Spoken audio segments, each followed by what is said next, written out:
Hello viewers, welcome to Earthbondhon YouTube channel. I am Mohammad Shahanur Sohag with you. In this video, now I am showing you how to make 3-pin socket parallel wiring diagram. If you are new to my channel, please be subscribed and stay with me.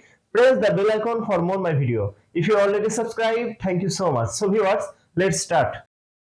Socket 1, socket 2, socket 3, socket 4. Phase connection, neutral connection, earth connection, phase connection to socket 1 and then socket 2, phase connection to socket 3, then socket 4, neutral connection to socket 1 and 2, neutral connection socket 3 and socket 4, earthing connection to socket 1 and socket 2 earthing point, earthing connection to socket 3 and socket 4 earth point.